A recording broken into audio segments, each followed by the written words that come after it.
بسم اللہ الرحمن الرحیم الحمد للہ رب العالمین والصلاة والسلام علی نبینا محمد وعلی آلہ واصحابہ اجمعین ومن تبعهم بإحسان إلى يوم الدین اما بعد. قال الامام ابو عثمان الصابونی رحمہ اللہ تعالی رحمة واسعة: ومن قول اہل السنة والجماعة في اقسام العباد انها مخلوقة لله تعالى لا يمترون فيه ولا يعدون من اهل الهدى ودين الحق من ينكر هذا القول وينفيه. ہمارا یہ درس امام ابو عثمان الصابونی رحمۃ اللہ علیہ کی مشہور کتاب عقیدۃ السلف و اصحاب الحدیث کے سلسلے میں چل رہا ہے. اس کتاب کا پڑھنا سمجھنا الحمدللہ ایک عرصہ ہو گیا ہم نے شروع کیا ہے، اور بہت سارے مسائل ہمارے درمیان آ چکے ہیں. انہی مسائل کے سلسلے میں آج جو مسئلہ ہے اس کا تعلق بندوں کے افعال سے. بندوں کے افعال کا مطلب ہوتا ہے کہ بندے جو کچھ بھی کام کرتے ہیں، انسان صبح سے شام تک اپنی زندگی میں جب تک وہ جاگتا ہے، حتیٰ کہ نیند بھی جو لیتا ہے وہ بھی حرکات و سکنات جتنی بھی ہیں، جو بھی اچھے اور برے اعمال ہیں، وہ تمام افعال اور اعمال ان کے سلسلے میں اسلامی تاریخ میں کچھ فرقے اس طرح کے نکلے جن کو ہم تقدیر کے منکرین یا قدریہ کہتے ہیں، اور جبریہ جو بندوں کے سلسلے میں اس بات کے قائل تھے کہ بندے اپنے افعال اور اعمال میں مجبور ہیں، ان کا اپنا کوئی اختیار نہیں ہے، نہ ان کا کوئی دخل ہے، نہ بندے کے پاس کوئی طاقت ہے. تو دو طرف افراط اور تفریط کے دو کناروں پر دو فرقے ایسے تھے جنہوں نے کتاب و سنت کی بعض نصوص کو دیکھتے ہوئے اور کچھ جو ان کی مرضی میں جو چیزیں ان کے مطابق تھیں ان کو لیتے ہوئے، اور اصل میں ان کی جو عقلوں نے تقاضا کیا، ناقص عقلوں نے اس کے اعتبار سے جو فیصلہ لیا، اس کی وجہ سے یہ افراط تفریط کا شکار ہو گئے. قدریہ جن کو منکرین تقدیر کہا جاتا ہے، معتزلہ اور ان جیسے بہت سارے لوگ، انہوں نے تقدیر کا انکار کیا تو اس بات کا بھی انکار کیا کہ بندے کا فعل اللہ تعالیٰ نے پیدا کیا ہے یا بندے نے کیا. یہ سوال اٹھا. انہوں نے کہا کہ نہیں، اللہ تعالیٰ بندے کے کام کو پیدا نہیں کرتا، بندہ اپنے کام کو خود پیدا کرتا ہے، بندہ اپنے فعل کا خود خالق ہے. اور یہ بات ان کی ظاہری طور پہ کم عقل لوگوں کو اپنی عقل کے محدود دائرے میں اچھی محسوس ہوئی، اور آج بھی لگتی ہے. اور یہ جملہ آج بھی ہم سنتے ہیں کہ انسان اپنی تقدیر خود بناتا ہے، انسان اپنی تقدیر کا فیصلہ خود کرتا ہے، اپنا انجام یا اپنے آخری مقصد تک پہنچنے میں انسان کی اپنی محنت کا دخل ہوتا ہے. اور تقدیر پر بھروسہ یا تقدیر کا حوالہ کمزور لوگ دیتے ہیں. اس طرح کی بات آج بھی آتی ہے. تو اس بات میں ایک اعتبار سے تو سچائی ہوتی ہے کہ انسان کی محنت اور اس کی اپنی لگن اور اسباب پہ خرچ کرنے کا دخل ہے، لیکن یہ مکمل نہیں ہے. انسان کی محنت کسی بھی کامیابی کو حاصل کرنے کے لیے مکمل اور کافی ہو ایسا نہیں ہے، بلکہ اللہ تعالیٰ کی توفیق، اس کی مدد کے بغیر وہ کام مکمل نہیں ہو سکتا. تو وہاں اللہ تعالیٰ کی مشیت بھی ہے، اللہ تعالیٰ کا ارادہ بھی ہے. اللہ جب آپ کے لیے چاہے گا کہ آپ کامیاب ہوں تبھی کامیاب ہوں گے، اور آپ کے اسباب بھی تبھی کام کریں گے، آپ کی کوششیں تبھی پھل لائیں گی. اور جب اللہ تعالیٰ نہیں چاہے گا تو آپ کتنی ہی کوشش کر لیں کامیاب نہیں ہو سکتے. اب یہ تھا قدریہ کا موقف، یعنی تقدیر کے منکرین کا. اب چونکہ قرآن و سنت میں بندے کے لیے خود اپنے چاہنے کا، ارادہ کرنے کا، یا اس کی طاقت کے استعمال کرنے کا، کہ بندہ جو چاہے کر لے، فمن شاء منکم فمن شاء فلیؤمن ومن شاء فلیکفر، تم میں جو چاہے ایمان لے آئے اور جو چاہے کفر کر لے. تو اللہ تعالیٰ نے بندے کے لیے مشیت بھی ثابت کی ہے، اور بندے کے لیے طاقت اور قدرت بھی ثابت کی ہے اور بہت ساری صفات ثابت کی ہیں، اور حقیقت میں ہمیں اعتراف بھی ہے اس چیز کا، ہم اس کو محسوس بھی کرتے ہیں کہ ہمارا کہیں آنا، کہیں جانا، اٹھنا بیٹھنا، چلنا پھرنا، کوئی بھی کام ہو ہم اپنے ارادے سے کرتے ہیں اور اپنی طاقت سے کرتے ہیں جو اللہ نے ہمیں دی ہے۔ تو اب اس چیز کو معتزلہ اور قدریہ جو تقدیر کے منکر تھے، انہوں نے ایک اس والے سائڈ کو اپنا لیا، اور اپنانے کے بعد انہوں نے کیا کیا، اسی کو ہی اصل بنا دیا اور اللہ تعالیٰ کی مشیت کو ہٹا دیا، سرے سے انکار کر دیا، اس کی تخلیق کا انکار کر دیا اور کہا نہیں، بندہ خود اپنے فعل کا خالق ہے۔ اس کی وجہ یہ بنی کہ انہوں نے ظاہری طور پر ان کو یہ لگا کہ اگر ہمارے کام کا خالق اللہ ہو تو اس کے نتیجے میں رزلٹ یہ نکلے گا کہ ہماری صلاۃ، نماز، صلاۃ، روزہ یا صوم، حج، ہماری نیکیاں جتنی یہ ہیں، نیک اعمال، ان کا خالق بھی اللہ ہے کہ نہیں؟ یہ ہمارے کام ہی تو ہیں، افعال ہیں۔ تو جب اللہ تعالیٰ ہی ہمارے کام کا خالق ہے تو پھر اس میں ہمیں جزا اور سزا دینے کا مطلب ہے؟ یا جس نے گناہ کیا، جس نے کفر کیا، شرک کیا، اللہ کی نافرمانی کی، اس کے کام کو بھی اللہ ہی نے پیدا کیا ہے، تو پھر ایک بندے کے لیے اللہ تعالیٰ ایمان پیدا کر رہا ہے، نیکی پیدا کر رہا ہے، اور دوسرے بندے کے لیے اللہ تعالیٰ کفر پیدا کر رہا ہے، نافرمانی پیدا کر رہا ہے، تو پھر جب دونوں کام اللہ ہی کر رہا ہے تو ایک بندے کو ثواب دینا، ایک بندے کو عذاب دینا، یہ چیز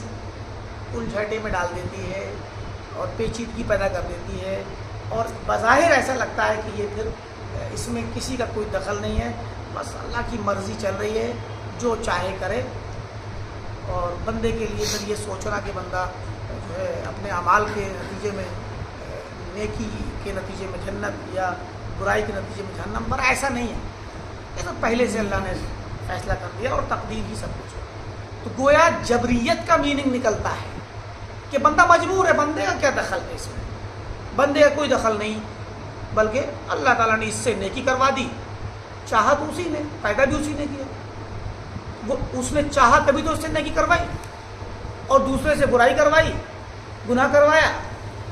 اس کے لیے گناہ بھی اسی نے چاہا اور پیدا بھی اسی نے کیا اس گناہ کو، بس جس کو چاہا جیسا کر دیا۔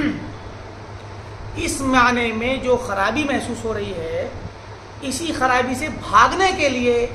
تقدیر کے منکرین نے یہ فیصلہ کیا کہ نہیں، ایسا تو یہ ناانصافی ہے، ظاہری طور پہ لگتا ہے کہ یہ ناانصافی ہے، انہوں نے کہا اللہ تعالیٰ ظالم نہیں ہو سکتا، اللہ انصاف کرنے والا ہے، لہٰذا وہ ایسا کرے کہ بعض بندوں کو مرضی سے چاہے تو نیکی ان کے لیے پیدا کر دے اور ہدایت دے دے، اور بعض کو لیے برائی اور گناہ اور کفر، تو یہ بظاہر انصاف نہیں ہے اور اللہ تعالیٰ ظالم نہیں ہو سکتا۔ اس کے لیے، اس مشکل سے بھاگنے کے لیے انہوں نے کیا کیا، انہوں نے فیصلہ کیا، انہیں کچھ کتاب و سنت کے نصوص بھی مل گئے جن میں بندے کی طاقت اور بندے کی مشیت اور اختیار کو ظاہر کیا گیا ہے، اور ان کی عقلوں نے فیصلہ کیا کہ بندے کو مکمل پاور ملنی چاہیے۔ جب بندے کے پاس پوری پاور ہوگی، پوری طاقت ہوگی اور پورا اختیار ہوگا، اور ہر بندہ اپنے کام کا خود ذمہ دار ہوگا، اپنے کام کا خود پیدا کرنے والا ہوگا، تو پھر مومن اگر ایمان لاتا ہے تو اس کے ایمان کا اعتبار ہوگا، اور کافر اگر کفر کرتا ہے تو اس پہ اس کے کفر کا اعتبار اس کے کفر کے حساب سے ہوگا، اور وہ کفر پہ ملامت کا حقدار ہے، اور یہ ایمان پہ ستائش اور تعریف کا حقدار ہے، اور نتیجے کے اعتبار سے ایمان والا اور عمل صالح والا نیک عمل پر جو ہے اچھے بدلے کا حقدار ہے، جنت کا حقدار ہے، اور جہنم کا حقدار ہے۔ اس طریقے سے انہوں نے کہا کافر اپنے کفر کو پیدا کرے اور چاہے، اور مومن اپنے ایمان کو چاہے، اور دونوں لوگوں کے کاموں میں اللہ تعالیٰ کی چاہنے کا اور پیدا کرنے کا کوئی دخل نہیں ہونا چاہیے۔ جب انہوں نے یہ فیصلہ کیا تو ان کو بڑا ہی اطمینان بخش لگا اور کہا کہ یہی صحیح ہے، اور پھر قرآن و سنت کی وہ نصوص انہوں نے اٹھا کر کے جن میں بندے کے لیے مشیت کا، بندے کے لیے طاقت کا، اس کے اختیار کا ذکر ہے، ان کو اپنے لیے دلیل بنا لیا اور سمجھا کہ جو ہے معاملہ مکمل ہو گیا۔ لیکن دوسری طرف ایک فریق ایسا بھی ہے جو جبریہ ہے، جو جبر کا قائل ہے اور جو کہتا ہے کہ نہیں، بندے کے پاس کوئی طاقت ہی نہیں ہے، نہ بندے کے پاس کوئی مشیت ہے، نہ اس کا کوئی ارادہ ہے، نہ اس کی کوئی خواہش ہے، نہ اس کے پاس اختیار ہے، اس کے پاس کچھ نہیں۔ وہ تو ایسے جیسے ہوا میں اڑتا ہوا پتہ، ہوا چل رہی ہو تیز تو پتہ جدھر ہوا چلے گی اڑ کے چلا جائے گا۔ درخت کے پتے ہلیں گے، ان کے ہلنے میں ان کی اپنی خواہش اور طاقت کا کوئی دخل نہیں ہوتا۔ تو ویسے ہی جیسے اور کوئی کسی بیماری کے سبب یا زیادہ بزرگی کی وجہ سے آپ نے دیکھا ہوگا کہ بسا اوقات بعض بزرگوں کو طاقت کم ہو جاتی ہے تو ان کے ہاتھ کپ کپانے لگتے ہیں، بے ارادہ حرکت ہوتی ہے ہاتھ میں، ارتعاش جسے کہتے ہیں، بے ارادہ حرکت، کپ کپانا۔ یہ کانپنا اور کپ کپانا جو ہے وہاں اس بندے کا اختیار نہیں ہوتا، وہ اپنی مرضی سے نہیں اس کا ہاتھ ہل رہا ہوتا ہے، جس طرح اس کے ارادے کے بغیر ہل رہا ہے وہ، اور وہ اپنی طاقت سے روکنا چاہے تب بھی نہیں روک پاتا ہے۔ تو اسی طریقے سے انہوں نے جبریہ نے کہا کہ یہ بندہ جو ہے عام حالات میں ہر بندہ مجبور ہے اور اس کی کوئی وہ نہیں ہے، خواہش نہیں، نہ اس کے پاس اختیار ہے، نہ طاقت ہے۔ اب ان کو بھی بعض نصوص مل گئے جس میں اللہ تعالیٰ نے ظاہر کیا ہے کہ جو ہے ان نصوص میں وما تشاءون الا ان یشاء اللہ، کہ تم کیا چاہتے ہو، تم کچھ نہیں چاہتے مگر یہ کہ اللہ چاہے۔ اللہ تعالیٰ، اللہ خالق کل شیء، اللہ تعالیٰ ہر چیز کو پیدا کرنے والا ہے۔ تو ان چیزوں کو، اس طرح کے نصوص اور حدیثوں کو اور پرانی آیات کو انہوں نے اپنا لیا، تو تھوڑے سے نصوص انہوں نے لے لیے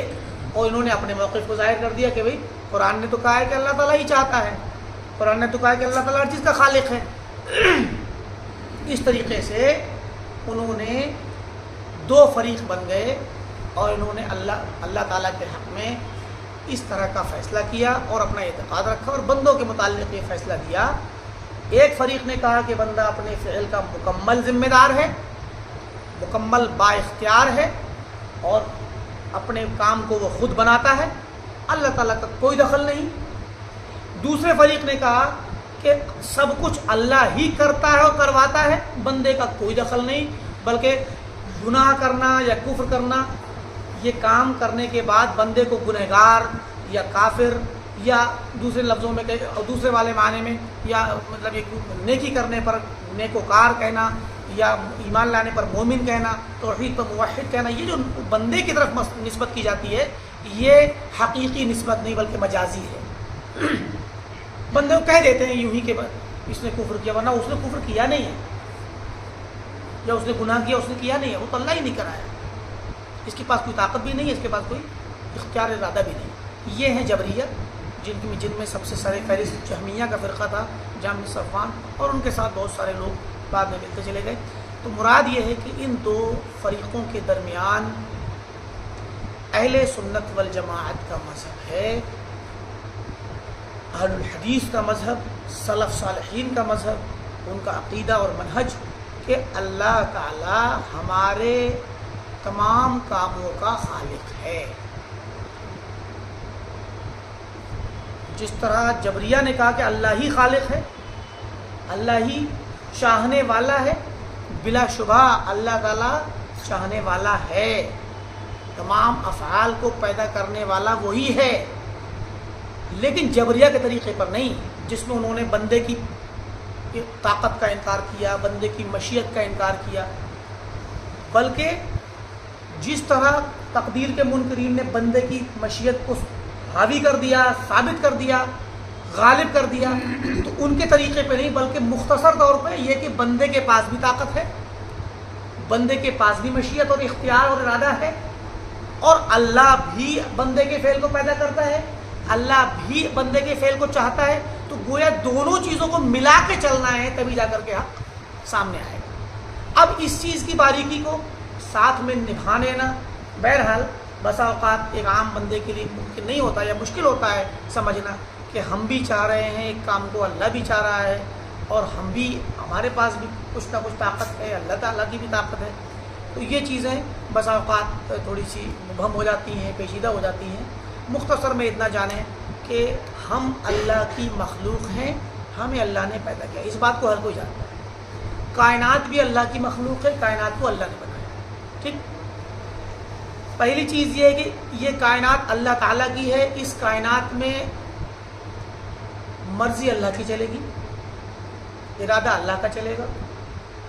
اللہ کی بنائی ہوئی کائنات میں کسی دوسرے کا دخل نہیں ہو سکتا۔ جس طرح آپ کے اپنے گھر میں آپ کی چلتی ہے، آپ کا اپنا ارادہ اور آپ کا اپنا اختیار ہوتا ہے، گھر کی ترتیب جیسے چاہیں، گھر میں معاملات جو بھی ہوتے ہیں وہ آپ اس کو ڈیل کرتے ہیں۔ باہر کا انسان یا پڑوسی یا کوئی دوسرا رشتہ دار آپ کے گھر کے معاملات میں دخل نہیں دے سکتا۔ ویسے ہی ایک چھوٹی سی مثال ہے سمجھنے کے لیے، یہ کائنات اللہ کی ہے، اس کائنات میں کوئی بھی حرکت ہوگی اللہ کے چاہے بغیر نہیں ہو سکتی، اللہ کی اجازت کے بغیر نہیں ہو سکتی۔ لہٰذا اگر کوئی ایمان لانا چاہتا ہے تو اللہ جب چاہے گا تبھی لائے گا، کوئی کفر کرنا چاہتا ہے جب اللہ چاہے گا تبھی کرے گا، اللہ اجازت دے گا تبھی کرے گا، اللہ کی اجازت کے بغیر نہیں ہو سکتا۔ ایک تو یہ، دوسرا یہ کہ ہم خود میں مخلوق ہیں، یہ تو ہر کوئی جانتا ہے۔ بندہ جب مخلوق ہے، اللہ نے ہمیں پیدا کیا، تو پھر ہمارے افعال بھی اللہ ہی کی مخلوق ہے نا۔ ایک مخلوق سے ایسی چیز کیسے نکل سکتی ہے جو خالق کی نہ ہو؟ ہم خود میں مخلوق ہیں اللہ کی، اور ہم کام کوئی ایسا کریں جس کا تعلق اللہ سے نہ ہو، سرے سے اللہ اس کو چاہتا ہی نہ ہو، اللہ نے پیدا نہ کیا، مخلوق سے مخلوق ہی تو نکلے گی۔ ہم ہماری ساری صفات، ہماری ساری خوبیاں، ہماری ساری حرکتیں، سب افعال، سب کچھ اللہ ہی کی پیدا کی ہوئی چیز۔ لہذا یہ تو ناممکن سی بات ہے کہ سمجھ میں آنا ناممکن ہے کہ ایک چیز مخلوق ہے پورے طور پہ، صرف سر سے پیر تک سب چیز ہماری مخلوق ہے۔ ہمارا دل بھی مخلوق، ہمارا دماغ مخلوق، ہمارے ہاتھ پیر مخلوق، پورا جسم مخلوق، سب کچھ جو کچھ کھاتے ہیں وہ بھی مخلوق ہے، جو انرجی بنتی ہے وہ بھی مخلوق ہے۔ تو پھر اور وہ سب کا خالق اللہ ہے، تو پھر ہمارے کاموں کا خالق اللہ کیوں نہیں ہو؟ یہ مختصر میں سمجھنے والی بات ہے۔ تفصیل میں سمجھ میں نہ آئے تو بہرکیف اس معاملے میں شیطان کا دخل بہت زیادہ ہوتا ہے، تو اس میں جہاں تک سمجھ میں آئے وہ ٹھیک ہے، جہاں سمجھ میں نہ آئے اس میں شیطان کی شر سے اللہ تعالیٰ کی پناہ مانگنی چاہیے، کیونکہ یہ تقدیر کا معاملہ اور یہ جو مسئلہ ہے یہ اتنا پیچیدہ ہے کہ کبھی کبھار انسان اس میں ٹھوکر کھا سکتا ہے۔ تو جہاں سمجھ میں نہ آئے وہاں انسان کو علماء سے پوچھنا چاہیے، اور اس کے بعد سمجھ میں نہ آئے تو شیطان کی شر سے اور اس کے وسوسے سے اللہ تعالیٰ کی پناہ طلب کرنی چاہیے۔ مختصر میں یہ جان لیں، ترجمہ کر دیتے ہیں۔ ومن قول اہل سنت والجماعہ، اہل سنت والجماعہ کا قول اور اعتقاد یہ بھی ہے، فی اکساب العباد، بندوں کے افعال کے سلسلے میں جو وہ کمائی کرتے ہیں، جو کماتے ہیں، حرکت ہو سکنت ہو، جو کچھ بھی ہم کرتے ہیں، اس سلسلے میں ان کا قول یہ ہے کہ انہا مخلوقۃ للہ تعالی، کہ ہمارے افعال اللہ تعالیٰ کی مخلوق ہیں، لیکن فاعل ہم ہیں، کرنے والے ہم ہیں۔ اگر صلاۃ، ابھی نماز پڑھی ہم نے، تو نماز ایک ہے اس کام کو انجام دینا، اٹھنا، بیٹھنا، کھڑے ہونا، یہ جتنی بھی حرکتیں ہیں، اس کام کو انجام دینا، انجام دینے کا کام تو ہم نے کیا، یہ کسب ہے ہماری، یہ ہمارا فعل ہے،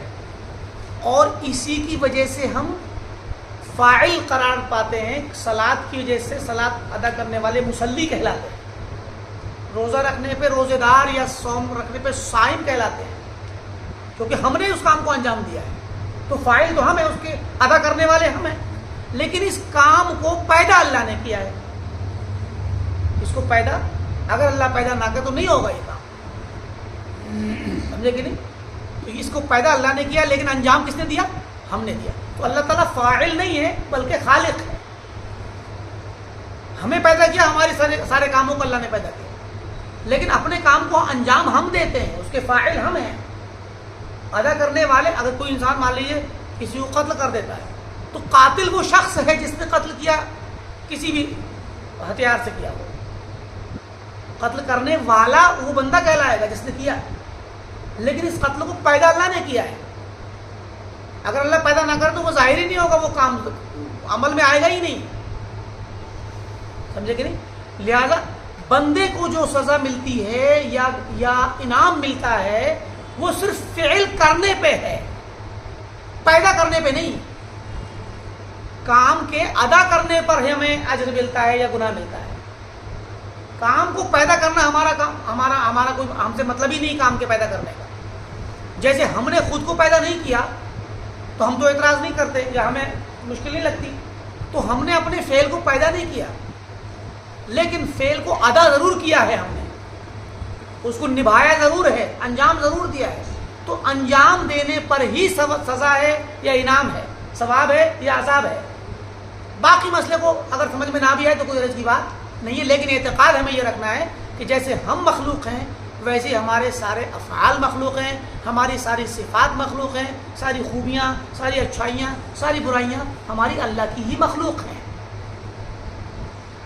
فرمایا لا یمترون فیہ، اہل سنہ اس سلسلے میں بالکل شک نہیں کرتے، کوئی شک کی کوئی گنجائش ہی نہیں ہے اس بات میں کہ اللہ تعالی ہمارے افعال کا خالق ہے۔ اس میں شک جو ہے کرنے والے قدریہ اور منکرین تقدیر ہیں، جو کہ معتزلہ اور ان کے ہمنوا۔ وَلَا يَعُدُّونَ مِنْ أَهْلِ الْهُدَىٰ، اور اہل سنت والجماعت شمار نہیں کرتے ہیں اہل ہدایت میں سے، وَدِينِ الْحَقِّ، اور دین حق کی پیروی کرنے والوں میں سے شمار نہیں کرتے، من اس شخص کو يُنْكِرُ هَذَا الْقَوْلَ وَيَنْفِيهِ، جو اس قول کی یا اس اعتقاد کی نفی کرے، انکار کرے، اور اس کے برخلاف اگر کوئی بات کہتا ہے تو اس شخص کو ہدایت یافتہ شمار نہیں کرتے۔ اگر کوئی یہ کہتا ہے کہ نہیں ہمارے کام کو اللہ نے پیدا نہیں کیا ہے، اگر کوئی یہ کہتا ہے جیسے کہ تقدیر کے منکر کہتے ہیں یا آج کے زمانے کے روشن خیال لوگ کہتے ہیں، تو ایسے لوگوں کو اہل سنت والجماعت اور اہل الحدیث اور سلف صالحین اور ان کے متبعین ہدایت یافتہ شمار نہیں کرتے، دین حق کی پیروی کرنے والا شمار نہیں کرتے ہیں۔ مزید فرمایا اسی سے متعلق مسئلہ ہے وَيَشْهَدُونَ، اور گواہی دیتے ہیں اہل سنت والجماعت، ان اللہ تعالی یہدی من یشاء لدینہ، کہ اللہ تعالیٰ جسے چاہتا ہے اپنے دین کی ہدایت دیتا ہے، وَيُضِلُّ مَن يَشَاءُ عَنْهُ، اور جسے چاہتا ہے اللہ تعالیٰ اپنے دین سے گمراہ کر دیتا ہے۔ ہدایت دینا اللہ کی مشیت پر ہے، گمراہ کرنا اس کے ارادے اور مشیت پر ہے۔ لا حجت لمن اضلہ اللہ علیہ، جس کو اللہ نے گمراہ کر دیا وہ بندہ اللہ تعالیٰ پر کوئی دلیل پکڑ کے حجت نہیں کر سکتا کہ تو نے مجھے گمراہ کیوں کیا۔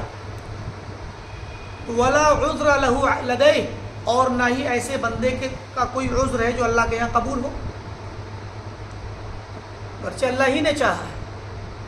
لیکن اللہ نے اس کے لیے ہدایت، ایک کے لیے ہدایت اور دوسرے کے لیے گمراہی جو چاہی، جو مقدر کی، اس میں اللہ تعالیٰ کے خلاف بندے کے پاس کوئی دلیل اور حجت نہیں، اور اللہ تعالیٰ کے یہاں اس بندے کے لیے کوئی بھی عذر نہیں۔ اس کو مختصر میں ایسے سمجھ لیں کہ اللہ نے جس کے لیے گمراہی چاہی ہے تو اس گمراہی کو گمراہی کے اسباب کے ساتھ چاہا ہے، تنہا نہیں۔ یعنی ایک بندے کے حق میں چاہا کہ یہ گمراہ ہے یا گمراہ ہوگا، کفر پہ جائے گا یا کافر مرے گا، تو اس کے لیے اللہ تعالیٰ نے اس کفر اور گمراہی کے چاہنے کے ساتھ ساتھ اس میں یہ بھی شامل ہے کہ وہ گمراہ ہوگا کیوں، اس کو گمراہی کیوں ملے گی، وہ کون سا ایسا کام کرے گا جس کی بنا پہ وہ گمراہ ہوگا، یہ بھی اس میں شامل ہے۔ تنہا اتنا نہیں معاملہ کہ اللہ نے اس کے لیے گمراہی چاہ لی۔ جیسے ابھی اب اور بھی مسئلہ آئے گا ابھی آگے، اسی طرح کی باتیں آئیں گی اور بتا دیتے ہیں۔ جیسے مثلا اللہ تعالیٰ نے ہمارے لیے چاہا کہ ہمیں بھوک لگے گی تو ہم کھانا کھائیں گے، اور ہمیں کھانا کھا کے سیرابی حاصل ہوگی، کمزوری طاقت میں تبدیل ہوگی۔ اللہ نے یہ جان بھی لیا، لکھ بھی دیا، اور اس کو چاہ بھی لیا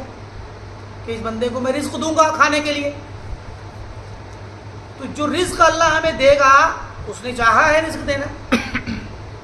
تو یہ کیا ایسی چاہ لیا ہے کہ آپ گھر میں بیٹھے رہیں اور بس رزق آ جائے؟ اللہ تعالیٰ نے اس رزق کو چاہا ہے تو اس کے ساتھ سارے اسباب بھی چاہے ہیں، سارے اسباب اس میں شامل ہیں کہ آپ کو جو روزی ملے گی آپ اس روزی کے لیے ایسی ایسی کوششیں کریں گے،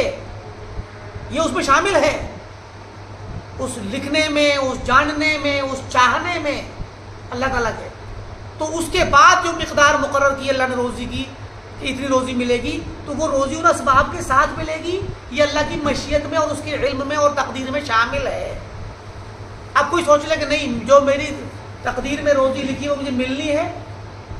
لہٰذا میں گھر بیٹھا رہوں، اور پھر اس کے بعد وہ کہے کہ نہیں اللہ نے میرے لیے اتنا ہی چاہا، یہ اللہ تعالیٰ پر الزام ہے،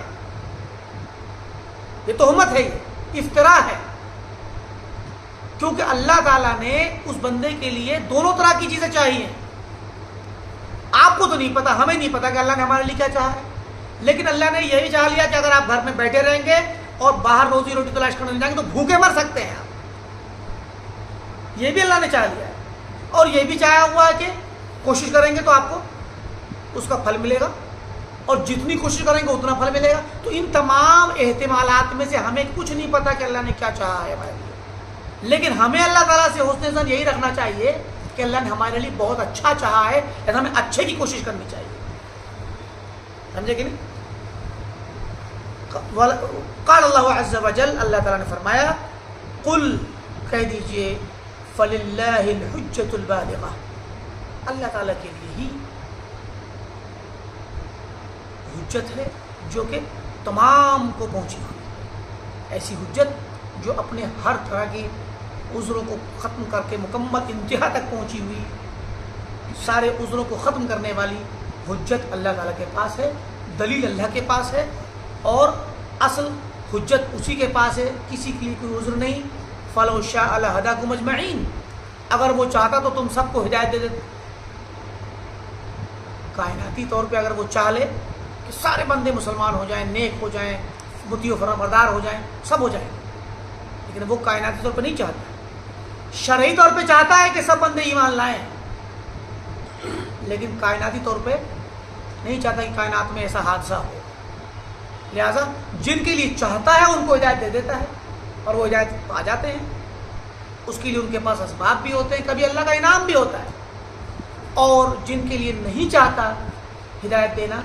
تو ان کو ہدایت نہیں ملتی ہے، لیکن ہدایت نہ ملنے کی ان کے پاس اسباب ہوتے ہیں، وجوہات ہوتی ہیں۔ فرمایا وَلَوْ شِئْنَا لَآتَيْنَا كُلُّ نَفْسٍ هُدَاهَا، اگر ہم چاہتے تو ہر نفس کو، یعنی ہر ذی روح کو، ہر انسان کو ہم اس کی ہدایت بخش دیتے، ہدایت دے دیتے، وَلَكِنْ حَقَّ الْقَوْلُ مِنِّي، پوری آیت اس میں ہے، چھوڑ دی انہوں نے، لیکن اللہ تعالیٰ کا فیصلہ، اللہ تعالیٰ کا قول پہلے سے ثابت شدہ ہے کہ نہیں، اللہ نے پہلے سے طے کر دیا ہے کہ اسے کس کس کو ہدایت دینی ہے، انہی کو وہ دیتا ہے، باقی کو ہدایت نہیں دیتا ہے۔ وقال وَلَقَدْ ذَرَأْنَا لِجَهَنَّمَ كَثِيرًا مِنَ الْجِنِّ وَالْإِنسِ، انبیاء آئے تھے، اس کو مختصر چھوڑ دیا، فرمایا ہم نے یقیناً ہم نے پیدا کیا جہنم کے لیے بہت سارے انسانوں اور جنوں کو، اللہ نے جہنم کے لیے لوگوں کو پیدا کیا ہے۔ تو یہاں بھی وہی بات ہے کہ جن کو اللہ نے جہنم کے لیے پیدا کیا ہے تو صرف ایسے نہیں کہ پیدا کیا اور جہنم میں ڈال دیا، بلکہ ان کے پاس جہنم میں جانے کے اسباب ہیں، ان کو جو جہنم کے لیے پیدا کیا ہے ان اسباب کے ساتھ ہیں وہ لوگ جو اسباب انہیں جہنم میں لے جائیں گے، اور جن کو جنت کے لیے پیدا کیا ہے تو وہ ان اسباب اور اعمال کے ساتھ جنت میں جائیں گے جو اعمال جنت میں لے کے جاتے ہیں، ٹھیک ہے؟ جیسے کہ سب سے پہلا عمل ہے ایمان، بغیر ایمان کے بندہ جنت جا نہیں سکتا، تو جس کو جنت کے لیے پیدا کیا ہے وہ سوچے کہ نہیں میں ایمان لاؤں نہ لاؤں میں جنت میں جاؤں گا، ایسا نہیں ہو سکتا، جنت میں جانے کا ایک سبب ہے۔ اگر آپ کو جنت کے لیے اللہ نے پیدا کیا ہے تو آپ کو جنت میں جانے والا عمل بھی ہونا چاہیے آپ کے پاس، اور اسی عمل کا اللہ نے حکم دیا ہے، اسی عمل کے لیے اللہ تعالیٰ نے، یعنی ایمان اور عمل صالح کے لیے اللہ نے رسول بھیجے، کتابیں نازل کی، تاکہ لوگوں کو پتہ چلے کہ جنت میں جانے والا عمل یہ ہے۔ تو جن کو جنت کے لیے پیدا کیا ہے ان کو ان اعمال کے ساتھ جنت میں جائیں گے، وہ جو اعمال ضروری ہے جنت میں جانے کے لیے، کم سے کم ایمان، جیسے کہ ایک بندہ ایمان لایا اور عمل کرنے سے پہلے ہی مر گیا، تو ایمان ضروری ہے، توحید ضروری ہے، اس کے بغیر جنت نہیں جا سکتا وہ بندہ۔ لہٰذا جنت کے لیے جن کو ایسے جہنم کے جن کو پیدا کیا ہے وہ جہنم میں جائیں گے، وہ دو طرح کے لوگ ہوں گے، یا تو کفر و شرک والے یا معصیت و گناہ والے۔ تو وہ جہنم کے لیے جنہیں پیدا کیا ہے جنوں انسانوں کو، ان کو ان اعمال کے ساتھ جہنم میں ڈالے گا جو اعمال جہنم میں لے کے جاتے ہیں، ٹھیک ہے۔ تو یہاں پر یہ شبہ کوئی ذہن میں نہ لائے کہ جہنم کے لیے پیدا کیا تو عمل کرنے کی کیا ضرورت ہے۔ ابھی اس کو ہم لائیں گے، اس بات کو آگے تھوڑا گزرنے کے بعد انشاءاللہ مزید وضاحت کریں گے۔ خلق الخلق بلا حاجت الیہم، اللہ تعالیٰ نے مخلوق کو پیدا کیا ہے، انسانوں کو، جنات کو اور دوسرے تمام مخلوقات کو، بلا حاجہ، اللہ کو کوئی ضرورت نہیں کہ اس مخلوق کی اس کو ضرورت ہو اس لیے پیدا کیا ہے، ہماری اس کو ضرورت نہیں ہے، بس اس نے پیدا کیا ہے،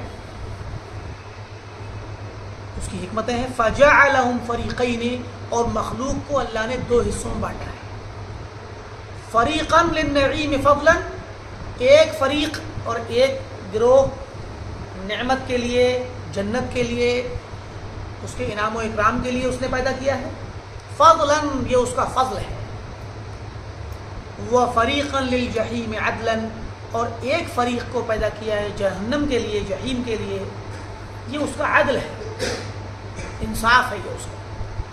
یعنی کسی کو اللہ تعالیٰ بغیر عمل کے جنت میں داخل کر دے، یہ تو ممکن ہے اور یہ فضل ہوگا اس کا، لیکن کسی کو جہنم میں بغیر عمل، جہنم والے عمل کے جہنم نہیں ڈالے گا، کیونکہ وہاں انصاف کرے گا، جہنم میں ڈالنے کے لیے پورا عدل کرے گا، انصاف کرے گا کہ جو جہنم میں جائے گا اس کے پاس جہنم والا عمل ہے، جہنم والا کام ہے۔ جنت میں جانے کے لیے قیامت کے دن جنت میں، جب جنتی چلے جائیں گے تو جنت میں کچھ جگہ بچی رہے گی، حدیث میں آتا ہے جنت میں جگہ بچی رہے گی، تو پھر اللہ تعالیٰ جنت کے لیے ایک مخلوق پیدا کرے گا اور ان کو جنت داخل کرے گا قیامت کے دن، مطلب فیصلے ہونے کے بعد پھر اللہ پیدا کرے گا اور داخل کرے گا۔ انہوں نے تو دنیاوی نظام کے طریقے سے، نہ تو ایمان والی ان کے پاس کوئی رسول آئے، نہ کتابیں نازل ہوئی، نہ کوئی آزمائش ہوئی، بس جنت کے لیے بنایا ان کو، یہ اس کا فضل ہے، ٹھیک۔ لیکن جہنم میں ڈالنے کے لیے کسی بھی انسان یا جن کو بغیر جہنمی عمل کے نہیں ڈالے گا۔ جہنم میں جو جگہ بچے گی تو آخر میں حدیث میں آتا ہے کہ وہ جب بار بار مانگے گی تو اللہ تعالیٰ اپنا پیر رکھے گا اس کے اوپر، جہنم پہ اپنا قدم رکھے گا، تو اس کی وجہ سے کیا ہوگا، اس کی جہنم سمٹ جائے گی اور پھر وہ جگہ جو خالی رہے گی وہ جگہ ختم ہو جائے گی، پھر اتنی رہے گی جتنی ضرورت ہے۔ تو مراد یہ کہ جہنم میں ڈالنا جن فریق کو ڈالے گا وہ عدل ہے اللہ تعالیٰ کا، اور جن کو جنت کے لیے بنایا وہ فضل ہے۔ وَجَعَلَ مِنْهُمْ غَوِيًّا وَرَشِيدًا، اللہ تعالیٰ نے اپنی مخلوق میں کچھ لوگوں کو گمراہ پیدا کیا جو راستے سے بھٹک جانے والے ہیں، کچھ کو رشد و ہدایت والا پیدا کیا جو ہدایت پر ہیں، شقیًا و سعیدا، کچھ لوگوں کو بدبخت بنایا جو آخری انجام میں جہنم میں جا کر کے بدنصیب بنایا، بدبخت بنایا ان کو، و سعیدا، کچھ لوگوں کو سعادت مند بنایا، نیک بخت بنایا، خوش قسمت بنایا اور جنت میں جانے والا بنایا۔ قریباً من رحمتہ، کچھ کو ایسا بنایا جو اللہ کی رحمت کے قریب ہیں، وہ بعیداً، اور کچھ کو ایسا بنایا جو اس کی رحمت سے دور ہیں۔ یہ اللہ تعالیٰ کی حکمت ہے، جن کو اپنی رحمت کے قریب بنایا، سعادت مند خوش قسمت بنایا، جن کو رشد و ہدایت والا بنایا، یہ ان کے اوپر اللہ کا فضل ہے، اور جن کو ان چیزوں سے محروم کیا، بدبخت بنایا، اپنی رحمت سے دور کیا، یہ اس کا عدل و انصاف ہے۔ کیوں؟ کیونکہ جس کو اللہ نے جنت کے لیے بنایا یا نیک بخت اور خوش قسمت بنایا،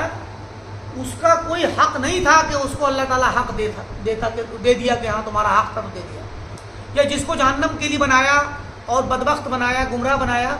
تو اس کا کوئی حق نہیں تھا جو اس سے چھین لیا اور اس کو نہیں دیا. نہ تو ہمارا حق اللہ پر یہ ہے کہ وہ ہمیں جنت کے لیے بنائے اور جنت داخل کرے بغیر کسی عمل کے، اور نہ ہی ہمارا حق یہ ہے کہ وہ اللہ تعالیٰ بغیر کسی عمل کے جہنم میں پھینک دے یا ہمیں محروم کر دے حق سے. ایسا نہیں، بلکہ جن لوگوں کو اللہ نے جنت کے لیے پیدا کیا ہے، جن کو ایمان کی توفیق دی ہے، جن کو ایمان کے گھر میں پیدا کیا، ایمان پہ ان کی پرورش ہوئی، عمل صالح کی توفیق جنہیں دی، یہ اس میں اللہ تعالیٰ کا سب سے پہلے فضل ہے، اس کی مدد ہے، خاص رحمت ہے اس کی. گرچہ ان کے پاس بھی کہیں نہ کہیں کچھ نہ کچھ اسباب اس کے رہتے ہیں، لیکن اسباب کا رہنا ضروری، فضل کے لیے، رحمت کے لیے اسباب کا ہونا ضروری نہیں ہے. وہ جس کو چاہے اپنے فضل سے نواز دے، لیکن گمراہی کے لیے اسباب ہوتے ہیں، گمراہی کے لیے اسباب ہیں، ان کے لیے عدل ہے اللہ. ان کے ساتھ جو ہے جو محروم کیا ان کو، وہ کسی حق سے محروم نہیں کر دیا، بلکہ ان کو مدد نہیں کی اور ان کو ان کے حال پہ چھوڑ دیا کہ وہ چاہیں محنت کریں. ان کے سامنے راستہ دکھا دیا، یہ دیکھو کفر کا راستہ، یہ دیکھو یہ اسلام کا راستہ، یہ توحید کا راستہ، یہ سنت کا راستہ، اور یہ بدعت کا راستہ، یہ شرک کا راستہ، اور یہ فرما برداری کا جنت کا راستہ، یہ نافرمانی اور جہنم کا راستہ، اور اس میں جو تمہیں دل من چاہے سے کر لو. ان پہ حجت تمام کر دی، رسول بھیج دے، کتاب بھیج دی،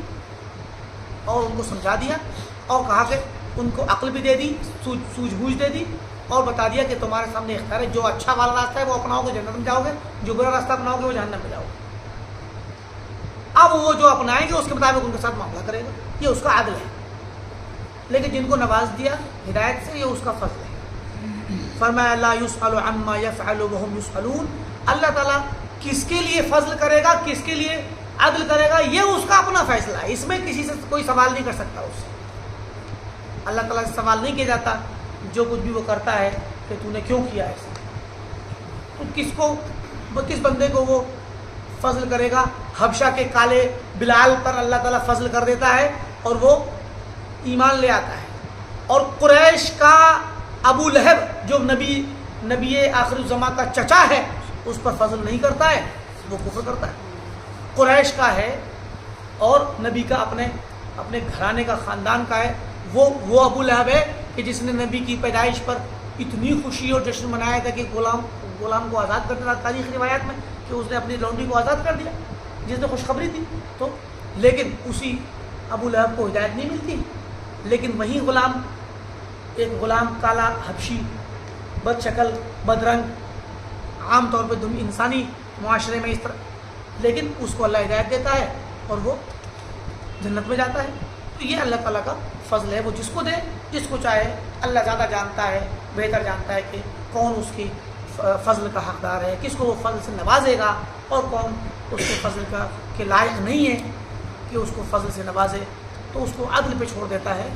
اس کی انصاف کے تقاضے پہ اس کو چھوڑ دیتا ہے. فرمایا الا لہ الخلق والامر،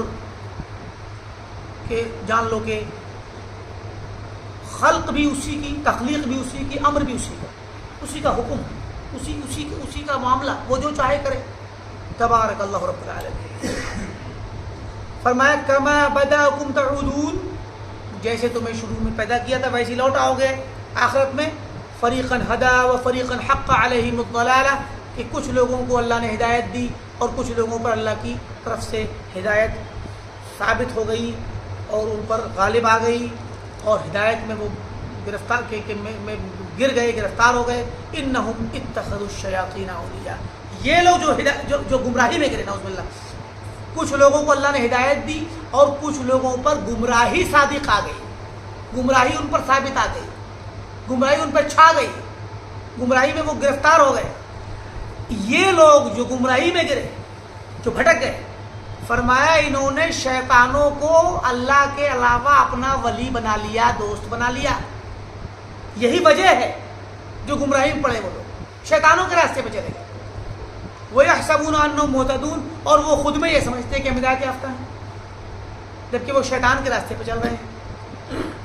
اور فرمایا اولئک ینالہم نصیبہم من الکتاب، ان لوگوں کو اللہ تعالیٰ کی لکھی ہوئی کتاب کا حصہ ضرور پہنچے گا. یعنی اللہ نے جو لوگوں کو بنایا، ان لوگوں کو ہر ایک کو اپنے اپنے اعتبار سے اس کی لکھی ہوئی تقدیر کا حصہ پہنچے گا. جس کے حق میں جو لکھا ہے اللہ نے وہ اس بندے کو اس طرح کا ہو کے رہنا ہے۔ اس کی وضاحت حدیث میں آئے گی، حدیث آ رہی ہے قال ابن عباس، اس روایت اس آیت کی تفسیر میں ابن عباس فرماتے ہیں ہوا ما سبق لهم من السعادۃ والشقاوہ، یہ اصل میں جو آیت ہے کہ ان لوگوں کو اللہ کی لکھی ہوئی کتاب کا حصہ پہنچے گا، نصیب ان کو حصہ ملے گا، تو یہ اس کا تعلق ہے اس لکھے ہوئے سے جس میں اللہ نے ان کے لیے بدبخت ہونا یا نیک بخت ہونا، بد قسمت ہونا، خوش قسمت ہونا، جہنمی ہونا، جنتی ہونا لکھ دیا ہے۔ یہ چیز ان پہ حاوی ہو کے رہے گی، صادق آئے گی۔ اسی کی وضاحت میں ایک حدیث آ رہی ہے، فرماتے ہیں قال اخبرنا ابو محمد المخلدی قال اخبرنا ابو العباس السراج قال حدثنا یوسف بن موسیٰ قال اخبرنا جریر عن الاعمش عن زید بن وہب عن عبد اللہ بن مسعود، عبداللہ مسعود رضی اللہ عنہ کی بہت مشہور روایت ہے، رضی اللہ عنہ انہ قال حدثنا رسول اللہ صلی اللہ علیہ وسلم وهو الصادق المصدوق، آپ نے فرمایا ان خلق احدکم، کہ تم میں سے ایک بندے کی، کسی بھی بندے کی، ہر بندے کی تخلیق، یجمع فی بطن امہ، اس کی ماں کے پیٹ میں اس کی تخلیق کاری کا کام چلتا ہے، تو تخلیق جمع کی جاتی ہے 40 یومن، 40 دن تک، شروع میں 40 دن تک اس کی تخلیق کا سلسلہ ایک خاص پیرائے میں چلتا ہے، ثم یکون علقۃ مثل ذلک، بعض روایتوں میں نطفے کا لفظ بھی ہے کہ 40 دن تک نطفہ رہتا ہے، ثم یکون علقۃ مثل ذلک، پھر وہ علقہ ہو جاتا ہے، خون کا جمع ہوا خون جو ہے جمع ہوا خون کی طرح لوتھڑا بن جاتا ہے، خون کا جمع ہوا علقہ، جس کی شکل عام طور پہ آج کل لوگ بتاتے ہیں کہ جیسے جونک کی شکل میں، جیسے جس میں ہڈی وڈی نہیں ہوتی، خالی خون ہی ہوتا ہے جمع ہوئے گوشت کی شکل میں، ثم یکون مضغۃ مثل ذلک، پھر وہ خون جم کر کے تھوڑا مضبوط ہو کر گوشت کی شکل اختیار کر جاتا ہے، مضغہ بن جاتا ہے گوشت کا لوتھڑا۔ تو اس طریقے سے مطلب دھیرے دھیرے وہ یہ نام دیے گئے ہیں تخلیق کے مراحل کے، کہ وہ دھیرے دھیرے پرورش پاتا ہے بچہ ماں کے پیٹ میں، تو کذالک مطلب مثل ذالک اسی طریقے سے 40 دن 40 دن 40 دن، یعنی وہ 120 دن تک اس کی تخلیق جب مکمل ہو جاتی ہے 120 دن تک، تو 120 دن کے بعد یعنی 4 مہینے کے بعد، 4 دیا 12، 4 مہینے کے بعد تقریباً فرماتے ہیں پھر کیا اس طرح تخلیق اس کی تیار ہوتی رہتی ہے، اور 4 مہینے میں وہ پھر ایک انسان بن جاتا ہے۔ آج کی تحقیقات کے اعتبار سے واضح ہو گیا ہے، لیکن اس میں لفظ جو استعمال ہوا وہ مضغہ کا ہے۔ فرمایا ثم یبعث اللہ الیہ الملک، پھر اللہ تعالیٰ رحم مادر میں، ماں کے پیٹ میں فرشتے کو بھیجتا ہے، باربع کلمات، 4 باتوں کو لے کر، رحمک اللہ، رزق ہی و عملی ہی و اجلی ہی، اس کے رزق کو جا کے لکھتا ہے فرشتہ، اس کے عمل کو لکھتا ہے، کتنا رزق پائے گا یہ بچہ پیدا ہونے کے بعد زندگی میں، اور کیا عمل کرے گا اچھا یا برا، وہ اجلی ہی، کتنا وقت اس کو ملے گا دنیا میں، کب تک زندہ رہے گا، کتنی عمر پائے گا اور کب موت ہوگی، وہ شقی او سعید، اور یہ بندہ انجام کار کے اعتبار سے، آخرت کے اعتبار سے شقی ہوگا یعنی بدبخت اور جہنمی ہوگا، یا سعید یا نیک بخت ہوگا اور خوش قسمت اور جنتی ہوگا، یہ چیزیں لکھ دیتا ہے فرشتہ۔ فوالذی نفسی بیدہ، تو قسم ہے اس ذات کی جس کے ہاتھ میں میری جان ہے، فرمایا ان احدکم لیعمل بعمل اہل الجنہ، کہ تم میں سے ایک بندہ عمل کرتا رہتا ہے اہل جنت کا، یعنی جنت والوں کا عمل، جنت والوں کی طرح عمل کرتا رہتا ہے، حتی ما یکون بینہ وبینہ الا ذراع، یہاں تک کہ اس بندے کے درمیان اور جنت کے درمیان صرف ایک ہاتھ کا فاصلہ رہ جاتا ہے، وہ نیک عمل کر کے اتنے قریب ہو جاتا ہے جنت کے کہ ایک ہاتھ کا فاصلہ، مطلب یہ نہیں کہ اب جنت قریب آ گئی دکھنے میں، مطلب ہوتا ہے موت، بس ایک ہاتھ کا فاصلہ مطلب یہ کہ موت آئے اور جنت داخل ہو جائے، اتنا سا رہ جاتا ہے۔ ثم یدرکہ ما سبق لہ فی الکتاب، پھر اس کو آ لیتا ہے یا آ دبوچتا ہے وہ نصیب، وہ قسمت، وہ فیصلہ جو اس کے لیے پہلے سے کتاب میں لکھا جا چکا ہے۔ پھر کیا ہوتا ہے فَيَعْمَلُ بِعَمَلِ أَهْلِ النَّارِ، تو پھر وہ اہل نار والا جب کام کر بیٹھتا ہے، جہنمی لوگوں والا کام کر بیٹھتا ہے، فَيَدْخُلُهَا، تو پھر وہ جہنم میں داخل ہو جاتا ہے۔ مطلب وہ اپنی زندگی کے اور موت زندگی میں عمل جنت کرتے کرتے کرتے کرتے اتنے قریب ہوتا ہے کہ موت کا وقت اس کا قریب آ چکا ہوتا ہے. اب وہ قربت کی کوئی وضاحت نہیں ہے کہ کتنے قریب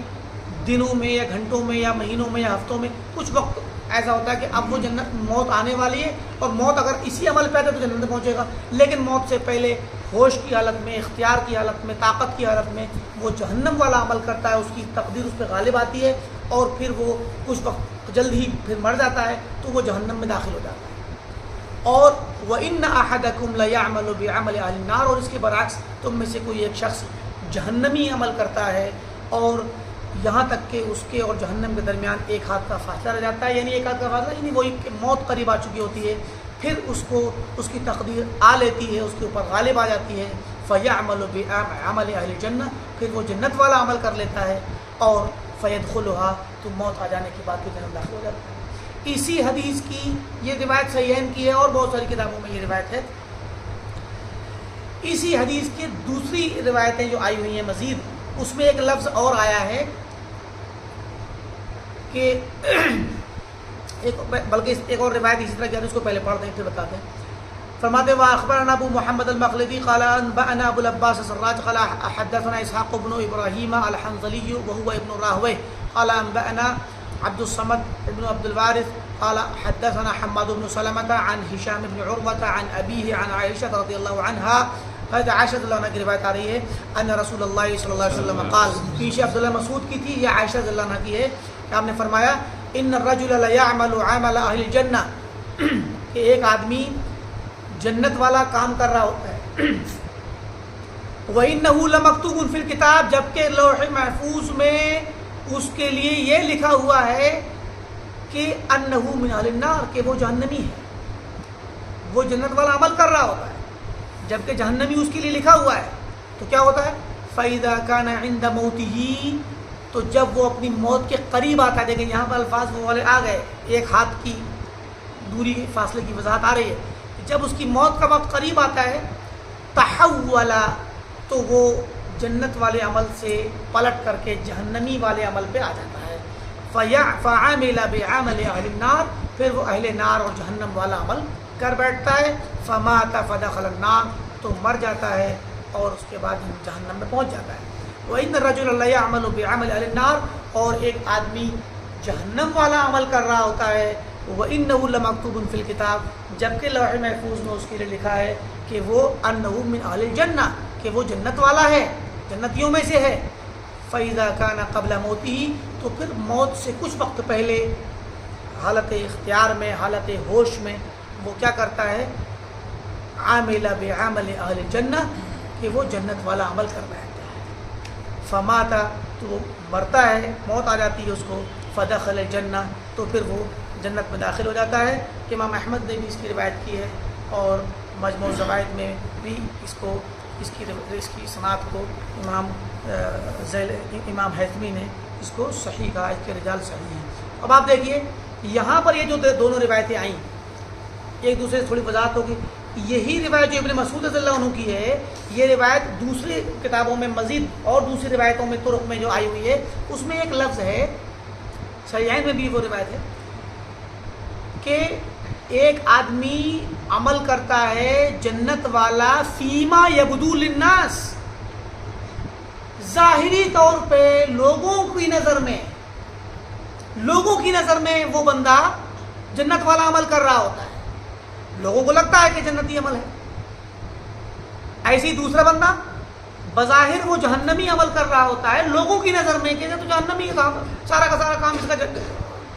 شرک مطلب وہ والا ہے, شرک کفر والا ہو یا گناہ والا ہو,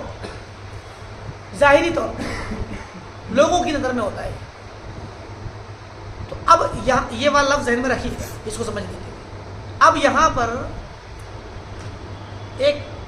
وہی والی چیز ہم دوبارہ لائیں گے وضاحت میں جو پیچھے گزری ہدایت اور گمراہی کے معاملے میں, کہ اللہ نے کچھ لوگوں کو جنت کے لیے پیدا کیا, کچھ کو جہنم کے لیے پیدا کیا. اب یہی دیکھ لیجیے, جو بندہ جنت والا عمل کر رہا ہے اس کو اللہ تعالیٰ نے جہنم کے لیے پیدا کیا ہے, لیکن بظاہر لوگوں کی نظروں میں وہ جنت والا عمل کر رہا ہے. اور یہ ایسا سب کے لیے نہیں ہے,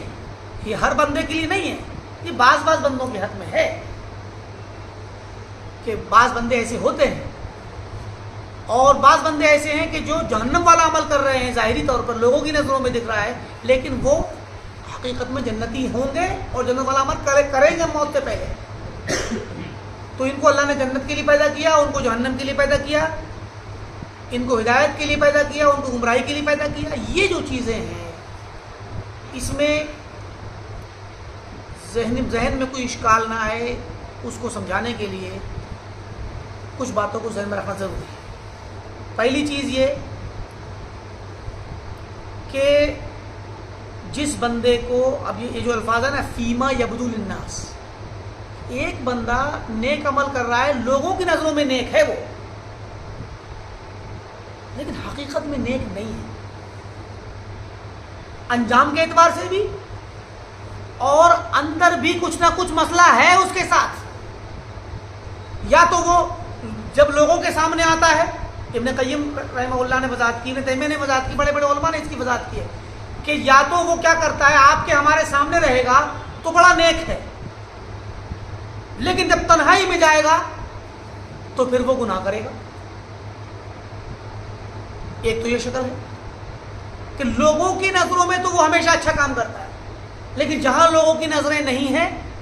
وہاں وہ برے اعمال کرتا ہے،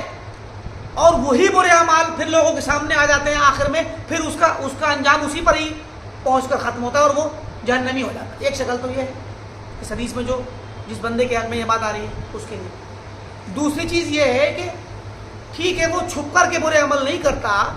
لیکن اس کے دل کے اندر کہیں نہ کہیں کھوٹ ہے، یا تو وہ دکھاوے کے لیے کرتا ہے عمل، لوگوں کی واہواہی لینے کے لیے کرتا ہے، تعریف کے لیے کرتا ہے، بہت سارے اس کے دنیاوی مقاصد ہیں ان کے لیے کرتا ہے۔ تو ظاہر ہے بظاہر ایک آدمی لوگوں کی مدد کر رہا ہے، پیسہ بانٹ رہا ہے، کپڑے بانٹ رہا ہے، لوگوں کے گھر بنوا کے دے رہا ہے، کوئی بھی مدد کر رہا ہے کسی بھی طرح کی، چاہے وہ صدقے، عام صدقے سے کرتا ہو، خیرات سے کرتا ہو،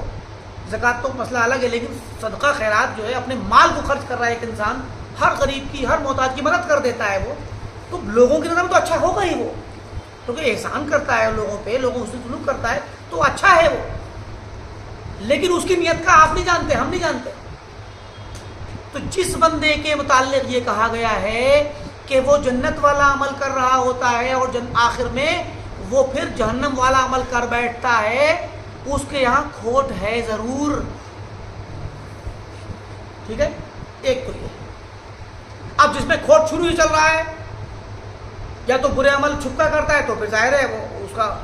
اسی پر کیا نام ہے اس کا، اللہ تعالیٰ اس کو لوگوں کے سامنے بھی ظاہر کر دیتا ہے برا عمل، اور پھر وہ نیک عمل چھوڑ بیٹھتا ہے، جہنم والے عمل پہ ظاہر باطن دونوں میں آ جاتا ہے۔ یا جس کے یہاں نفاق ہے اور اندر دل میں کفر ہے، یا دل میں کوئی نیکی کا جذبہ نہیں، کوئی ایمان نہیں، بس لوگوں کو دکھانے کے لیے کرتا ہے، تو وہ بھی آخر کار جو ہے آخری وقت میں اسی انجام پہ آتا ہے اور وہ مر جاتا ہے۔ لیکن ایک شکل یہ بھی ہے کہ ایک انسان نیک عمل کر رہا ہے لیکن اس کے یہاں کھوٹ ابھی نہیں ہے، ابھی وہ برا عمل بھی نہیں کرتا ہے، جیسے پہلی شکل میں تھا کہ چھپ کے برا عمل کرتا، برا عمل بھی نہیں کرتا چھپ کے، گھر میں بھی وہ اچھا ہے، رات میں تہجد بھی پڑھتا ہے، قرآن کی تلاوت بھی کرتا ہے، دن میں بھی فرائض کو انجام دیتا ہے، نوافل بھی پڑھتا ہے یا اور نفل کام کرتا ہے،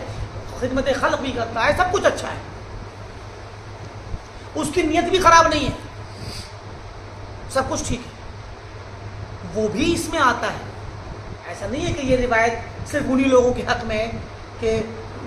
نیک عمل کرتے ہیں اور کسی اپنے کھوٹ کی وجہ سے پھر آخر میں بدل جاتے ہیں، نہیں، ایسا بندہ بھی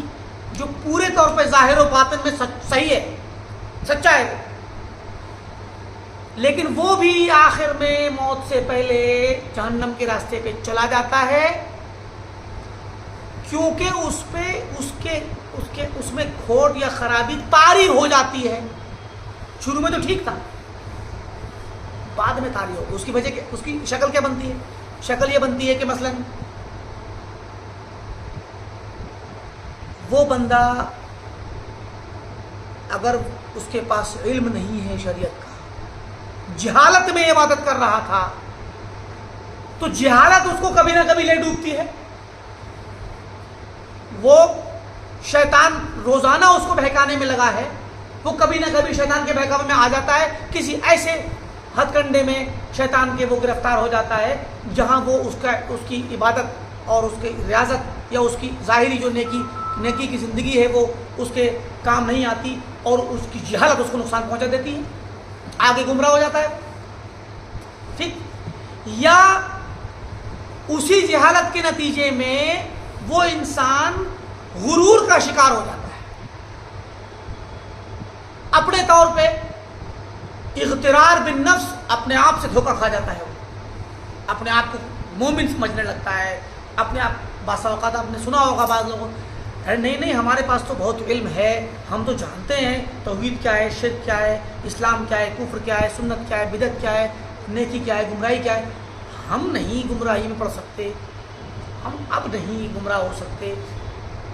اور اپنے آپ پر بڑا اعتماد آ جاتا ہے. اس اعتماد کے نتیجے میں وہ اب اپنے آپ کو سمجھتا ہے کہ میں ہدایت کو جان رہا ہوں, اسلام کو جان رہا ہوں, اور ہدایت پر عمل کرنا یہ میرے اختیار اور میری طاقت میں ہے, اور میں سوچ سمجھ کے اس کو کر لوں گا, اور میں کرتا ہوں.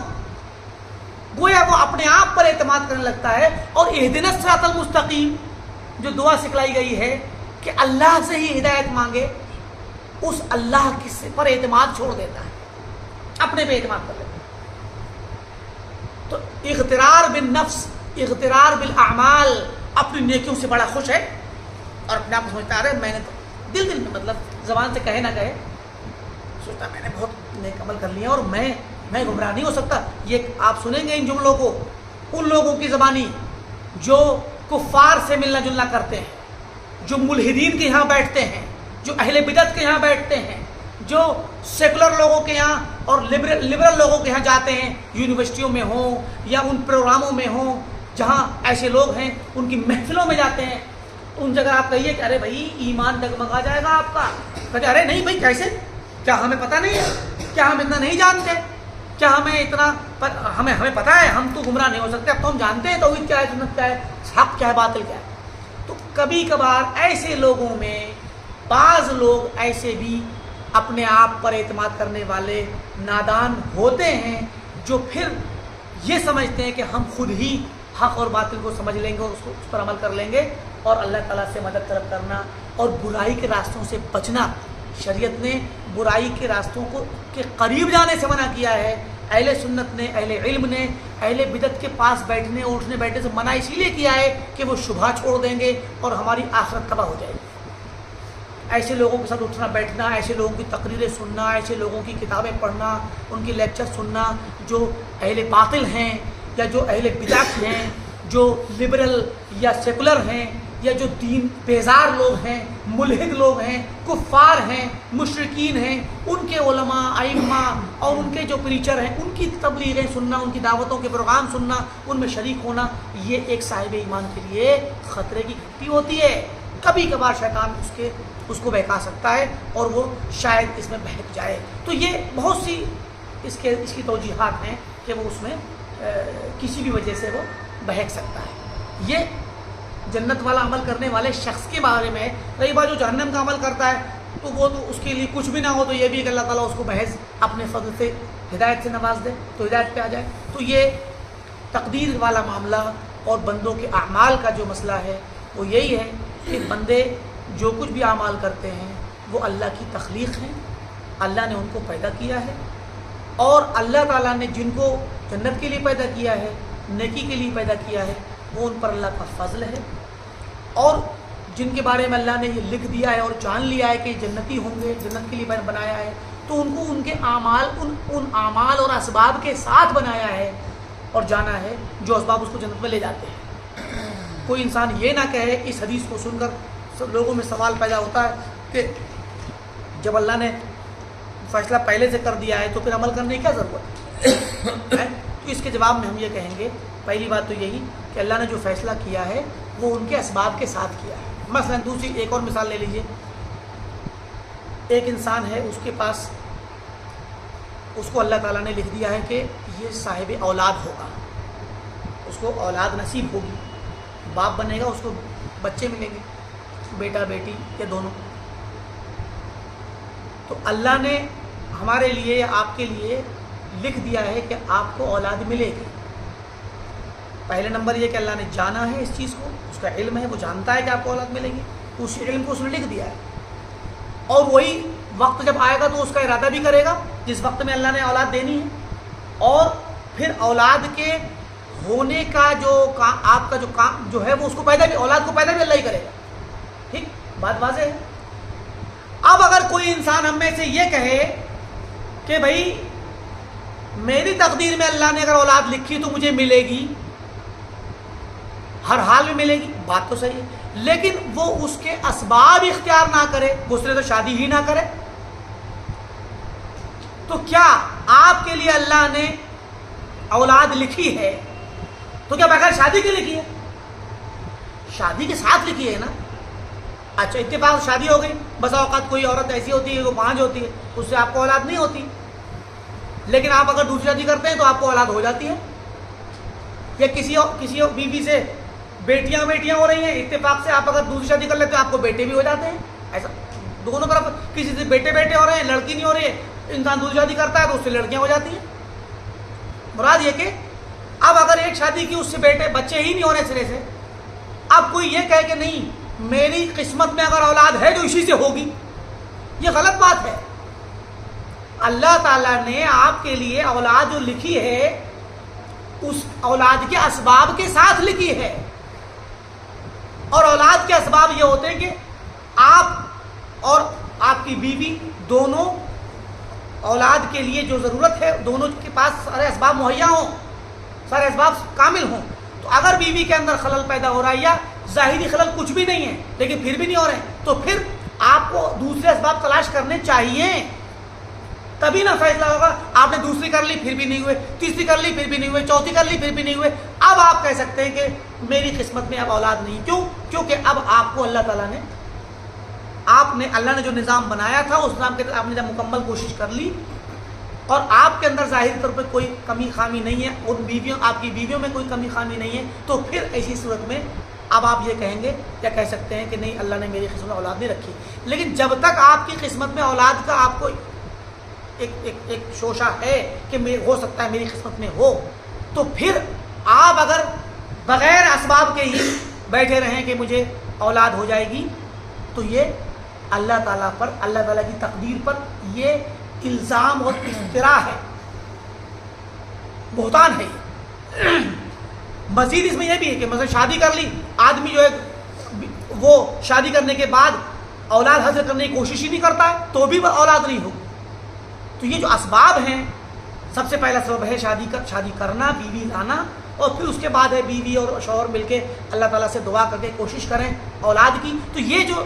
تمام اسباب اور آلات اور تمام جو کوششیں ہیں، ان تمام چیزوں کے ساتھ اللہ تعالیٰ نے آپ کے لیے جانا بھی ہے، لکھا بھی ہے، چاہا بھی ہے، اور پیدا بھی ان تمام اسباب اور حالات کے ساتھ ہی کرے گا۔ ویسے ہی جنت کا معاملہ ہے کہ جنت آپ کے لیے اگر لکھی ہے تو آپ سوچیں کہ میں کچھ بھی نہ کوئی جنت پیدا ہوں گا، ایسا نہیں ہو سکتا، بلکہ جنت میں جانے کے لیے بھی ویسے ہی کوششیں کرنی پڑیں گی، سارے اسباب اختیار کرنے پڑیں گے، سارے ذرائع اختیار کرنے پڑیں گے جیسے اولاد کے لیے کرنے ہیں۔ لہذا یہ کوئی سوچے کہ ہم عمل نہ کریں تو یہ بات غلط ہے۔ ایک تو یہ ہوگی بات سنا، اس بات کو غلط ثابت کرنے کی ایک اور شکل یہ ہے کہ لوگ کہتے ہیں کہ بھئی ہم عمل کیوں کریں، جب جنت میں جانا ہوگا جنت والا عمل کریں گے، جنت میں جانا ہوگا جہنم والا کریں گے، یا یہ کہ اگر ہم جنتی ہیں جنت میں پہنچیں گے اور جہنم میں جائیں گے تو عمل کرنے سے کیا فائدہ۔ اور حدیث یہ والی تو اور بسا اوقات بعض لوگوں کو شیطان بہکا دیتا ہے اس حدیث سے جو بھی گزری رسول صلی اللہ عنہ کی کہ بھئی پتہ نہیں ہم جنت والا عمل کرتے رہیں اور آخر میں بہک جائیں۔ ایک بات جان لیجیے، اگر کوئی شخص سچے دل سے پوری ایمانداری کے ساتھ اور اخلاص کے ساتھ اللہ تعالیٰ سے پر ایمان لا کر کے اس کے لیے عمل کرتا ہے تو اللہ تعالیٰ اس کے عمل کو ضائع نہیں کرتا، اس کی مدد کرتا ہے، اس پر رحمت نازل کرتا ہے۔ بہت سارے نصوص کتاب و سنت کے اندر ہیں کہ اللہ تعالیٰ محسنین کے اجر کو ضائع نہیں کرتا. جو لوگ اللہ تعالیٰ کا تقوی اختیار کرتے ہیں تو اللہ تعالیٰ ایسے لوگوں کے عمل کو، ان کے تقوی کو اور ان کے حسن عمل کو ضائع نہیں کرے گا، ٹھیک، مدد کرتا ہے. تو جو سچے دل سے ایمان پہ رہتا ہے، اخلاص کے ساتھ رہتا ہے، تو وہ پھر ظاہری اسباب اس کے یہی ہے کہ اللہ تعالیٰ اس کو ایمان پہ رکھے گا. دوسری چیز، صرف سچے دل سے ایمان پہ اور عمل پہ رہنا کافی نہیں ہے، بلکہ اللہ نے ہمیں 5 وقت نمازوں میں سکھایا ہے اہدنا الصراط المستقیم، صراط مستقیم کی دعا کرنا، ہدایت کی. کیونکہ ممکن ہے کہ ہم اور آپ سچے دل سے ایمان پر رہیں لیکن کل بہک جائیں، پتہ نہیں کیسے بہکتے. اور اس کی مثالیں موجود ہیں، بہت سی مثالیں. بسا اوقات آپ کی تعریف ہو جاتی ہے، لوگ آپ کی مدح کر دیتے ہیں، آپ کو نیک نامی مل جاتی ہے، اور اس نیک نامی کے نتیجے میں کبھی کبھار شیطان ہمیں بہکا دیتا ہے. ایک بڑی معروف مثال ہے، انجام تو اللہ ہی بہتر جانتا ہے، ظاہری طور پہ جو لوگ جانتے ہیں اس کے بارے میں معروف مثال ہے. ایک بہت بڑے عالم تھے سعودی عرب کے اندر، بہت پہلے کی بات ہے، اب سے مطلب 20 سے شروع کی بات ہے، تقریباً 100 سال 80-90 سال گزر گئے، بے ضبط ہمیں ان کی تاریخ پر وفات یاد نہیں رہی. عبداللہ قسیمی یہ مصر کے تھے، ان کے والد مصر سے ہجرت کر کے قسیم، سعودی عرب کا ایک صوبہ ہے، قسیم میں آ کے بس گئے تھے. اور شروع زمانے میں جب امام محمد بن عبد الوہاب رحمۃ اللہ علیہ کی دعوت پھیلی، اور اس کے بعد نجد میں، اور نجد کے بعد پورے حجاز وغیرہ میں دعوت کا کام ہوا، تو اس کے نتیجے میں ارد گرد کے علماء اور جو قبروں کی اور مزاروں کی جو پوری ان کی ایک طریقہ ہے اس کے مطابق چلنے والے جو خبر پرست لوگ تھے، ان لوگوں نے، بدعتیوں نے ان کے خلاف وہابیت کا نام لے کر کے وہابیوں کے خلاف لکھتے تھے، اور وہ مناظرے اور سوال جواب ہوا کرتے تھے. تو بدعتیوں کے سوالات کا جواب اور ان کے شبہات کا ازالہ، ان کے سارے مناظرات میں ان کو جو اٹھائے ہوئے سوالات کا جواب دینے کے لیے عبداللہ قسیمی بڑے ہی ایک زوردار عالم کی حیثیت سے ظاہر ہوئے اپنے زمانے میں. اور انہوں نے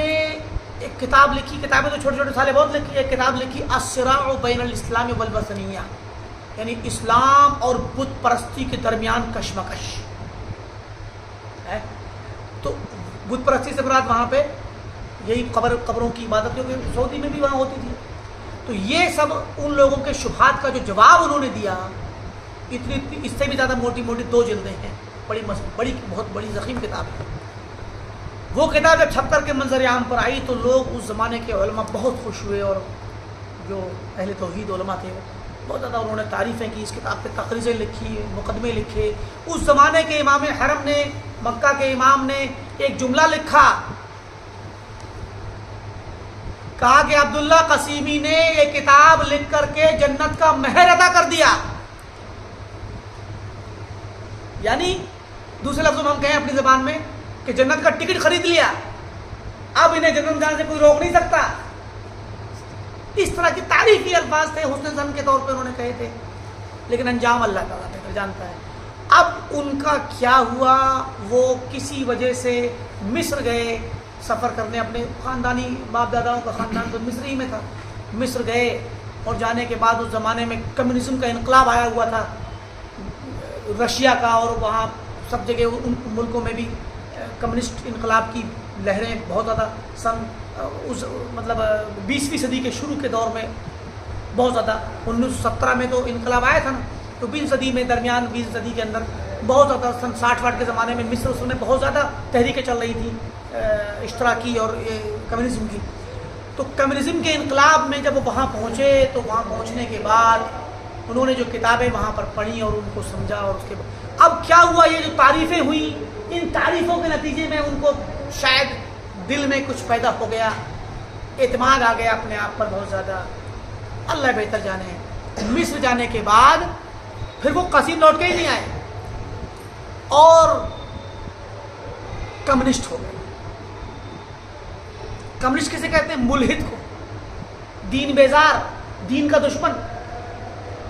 جو سلفیت کا سب سے بڑا مجاہد تھا، توحید کا سب سے بڑا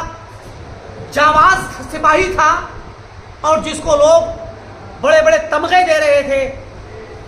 مدھسرائی کے اور تعریفوں کے پل باندھ رہے تھے، جس کے لیے وہ انسان مصر جانے کے بعد وہاں کے ماحول میں ملحد ہو جاتا ہے۔ اور ظاہری طور پر جو ان کے بارے میں خبر ہے وہ یہی کہ الحاد پر ہی ان کی موت ہوئی، باقی اندر غیب کا علم تو اللہ کو ہے کہ مرنے سے پہلے ہو سکتا ہے توفیق ملی ہو اور توبہ کر لی ہو جس کا لوگوں کو پتہ نہیں، لیکن ظاہری طور پر یہ کہ ملحد ہو۔ اس طرح کی مثالیں بہت ہیں، بہت مثالیں ہوتی ہیں کہ آدمی جو ہے گمراہ ہو جاتا ہے۔ تو ہوتا یہ ہے کہ کبھی کبھار لوگوں کی تعریف، ہماری نیکی پر ہماری تعریف اگر ہو رہی ہے، یہ لے ڈوبے گی ہم کو، لہذا ہمیشہ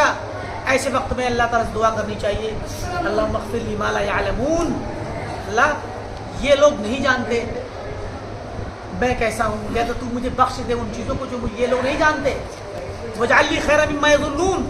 اور جو یہ گمان کرتے مجھے اس سے بہتر بنا دے۔ اور استغفار کو ہمیشہ لازم پکڑنا چاہیے، اللہ تعالیٰ کے ذکر کو، اسی لیے حدیث میں آتا ہے کہ